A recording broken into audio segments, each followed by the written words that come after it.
March Toward Mercury-Free Dentistry. History, an update, a statement of why the policy approach is working, that we have the right plan, that we have the right team, and why we need you to stay with us or come join us, because we are on the march toward mercury-free dentistry. Part 3 is now we have a Minamata Convention on mercury. It is indeed the game changer for dental mercury in the United States, in Canada, all through the Americas, Europe, Asia, Africa, Australian islands. It is the game changer, and we are making it so. As with so many treaties and international conventions, after the ink is dry, is only the starting point. Some of them have huge impact on lives, huge improvements. Some of them just fade away to nothing. Well, we left that meeting, and I want to point it in INC2, that was the end of the treaty session. Myself with the president of the treaty, Fernando Lugris, and our Latin American leader, we knew our work in many ways was just beginning, but this time we were the World Alliance for Mercury-Free Dentistry, and we're very fortunate that my colleagues, fortunate for me, who elected me as the leader, as the president of the World Alliance for Mercury-Free Dentistry, and continued more recently to designate our office, Consumers for Dental Choice, as the ongoing headquarters, sometimes in international lingo that's called the Secretariat. So to the international community, we are the Secretariat. To us here in America, North America, we are Consumers for Dental Choice. We got to have national objectives. We've got to have, that's the 5-part national objectives: raise public awareness, update dental school curriculum, modify insurance and government programs, end amalgam use in children and pregnant women. Those are the 5 points on the PowerPoint. Now we're going to go to each one. One, setting national objectives. So we had to do that. Now, I've been having conferences around the world. The one in the upper left on that screen is Nigeria. I'm in that picture. And that is a national conference of Nigerians. The chief dental officer is in the front row. The leader of environment is there in the front row. The dental board, what we call the dental board, came.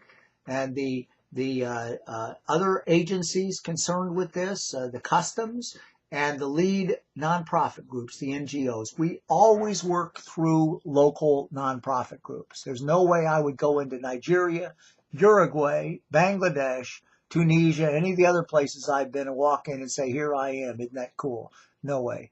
You sit down, you find the best leaders in the nonprofit, the NGO community, environmental groups usually, although we've used consumer groups.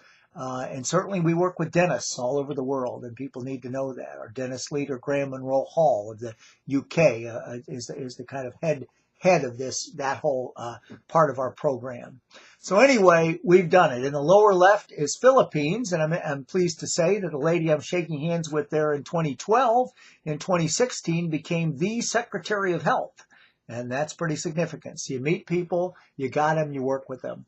In the upper right of those 5 photos is a picture that's a Chinese woman right in the middle of all those folks. To her left are Filipinos. To her right is I believe a South Asian.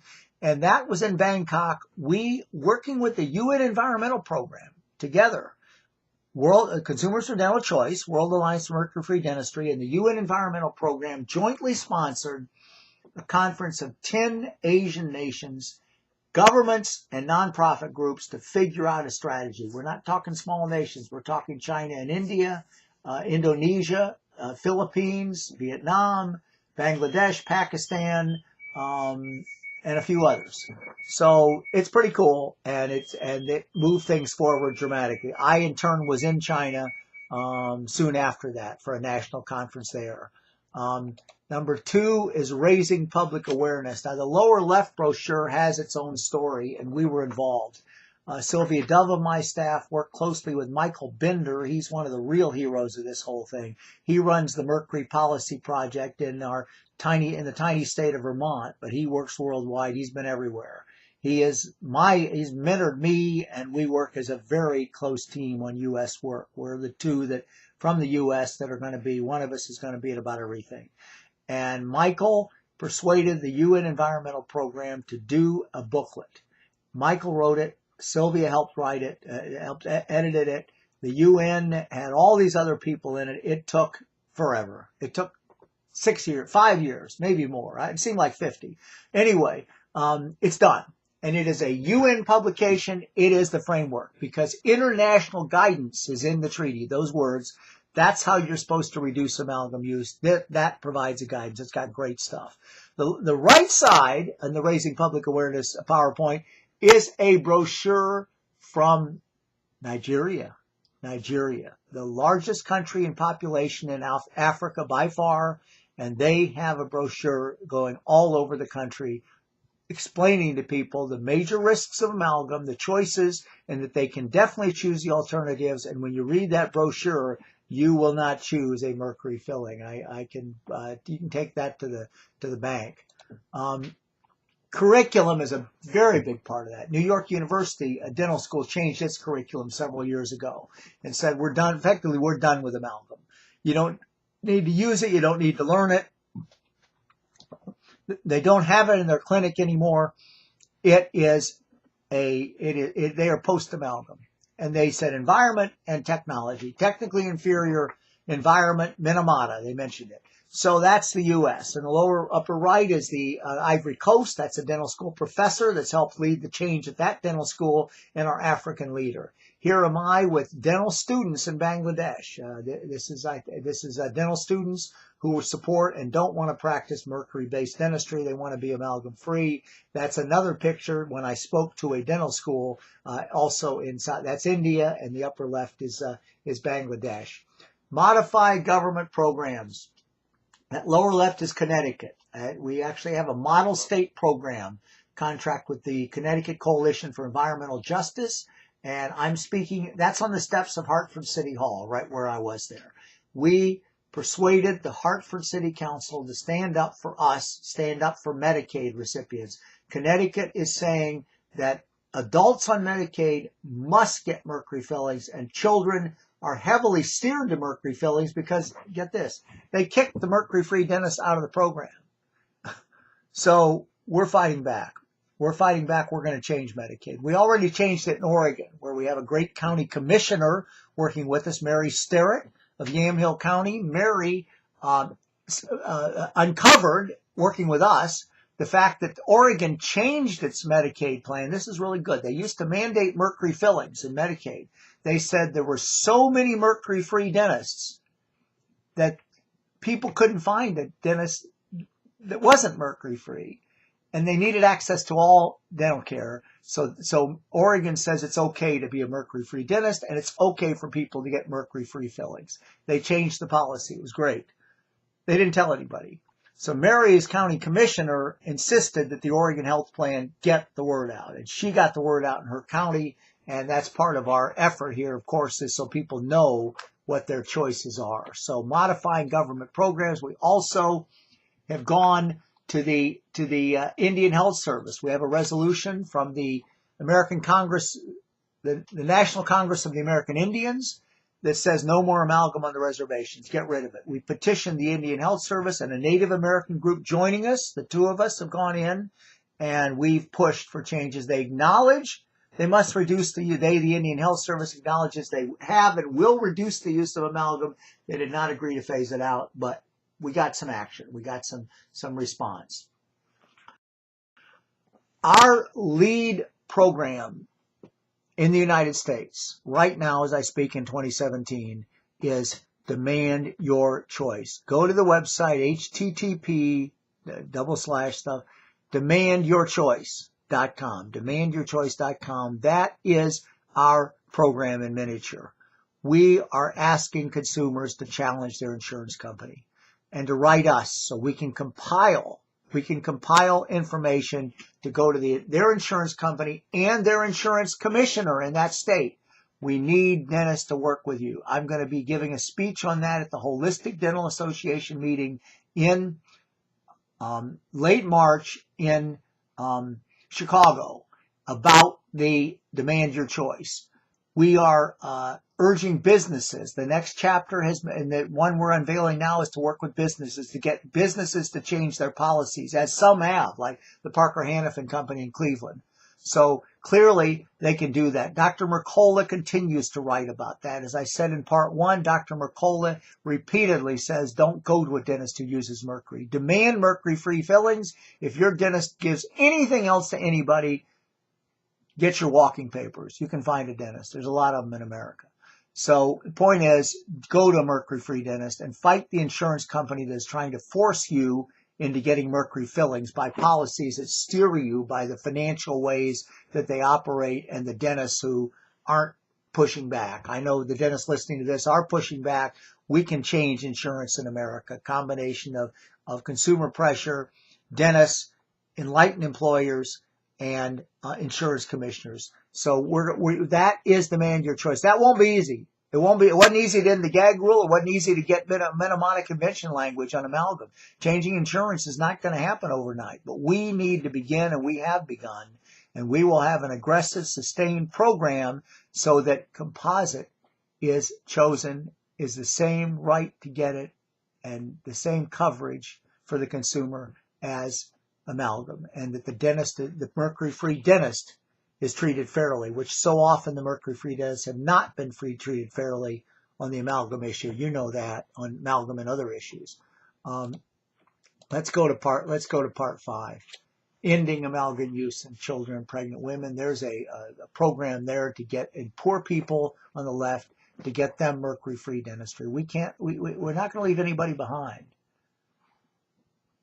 Prisoners, soldiers and sailors, Indians on reservations, even though more and more of the rest of us aren't getting mercury fillings, many categories, Medicaid recipients, many categories of Americans and Canadians continue to get mercury fillings, and we just can't leave them behind. We're not going to do that.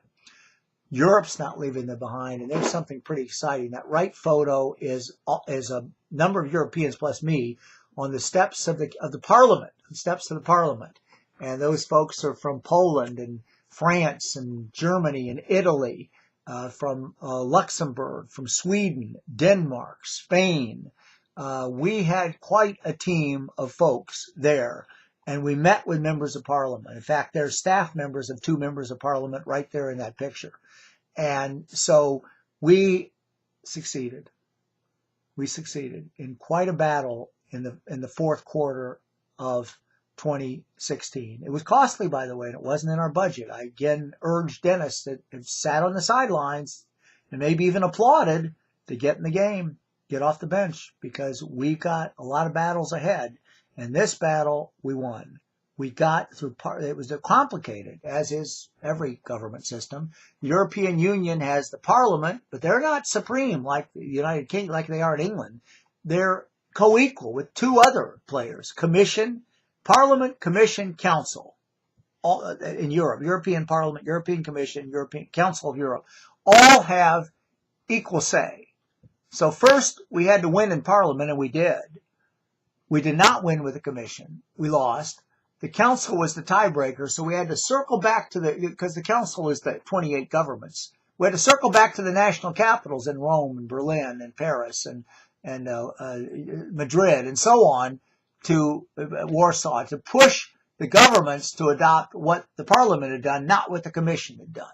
Commission is the bureaucracy. We don't have a lot of success with the U.S. bureaucracies, nor with the ones in Europe, but we did persuade the Council in the end. And when the 3 sit together, it's kind of a funny word. The Council, the Commission, and the Parliament sit together. It's called the trialogue, with the T, trialogue, 3 players knocking heads. Well, they knocked heads all night till 1:30 in the morning, and they agreed to ban mercury amalgam for children under 15. Tremendous. As soon as they can put it in effect, it's till the summer of 2018, but it takes 6 months for something to become law. The European Union is not a unitary government. It's a confederation of 28 countries, as you know. England and France and Britain and France. Britain's still in. They're covered by this. They aren't out yet. Spain and Portugal and Poland and Czech Republic and Hungary and Spain and Sweden and Denmark and Italy and Greece and so on. 28 countries. And it will cover all of them. it takes effect, and it takes another year for it to be in effect once it passes. So that's why the earliest date's June of 2018. Children under 15, pregnant women, breastfeeding women, all of them will not get amalgam. That's a huge move. And we're going to carry this, folks, all the way around the world. In fact, we have implementing arms. We have regional leaders. The European Union has been the European Environment Bureau in Brussels. In Asia, it's the Asian Center for Environmental Health that spearheaded a declaration.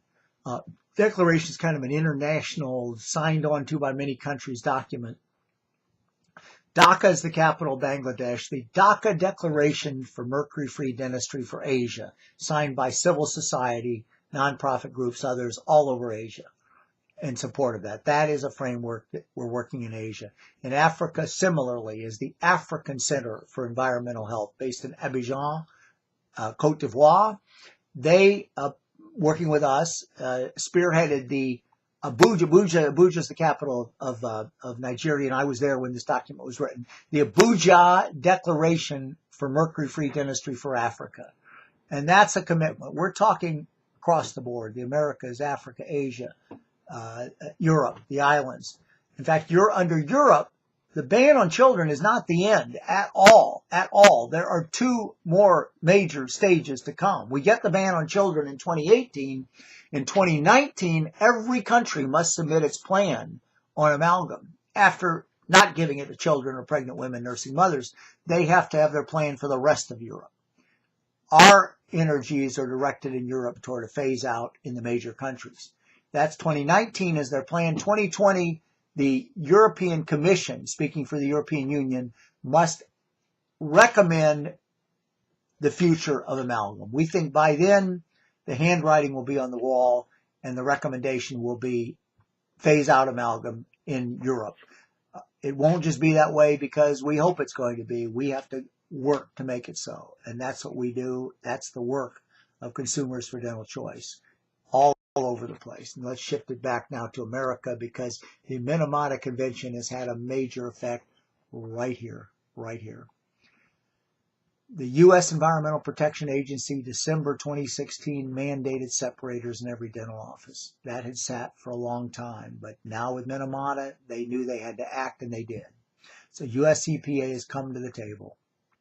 We brought in other agencies besides FDA, and FDA's we continue to challenge. We have I can't go into all of it now, but we have a multifaceted campaign we're putting together vis-a-vis FDA because they can no longer sit on the sidelines. They cannot.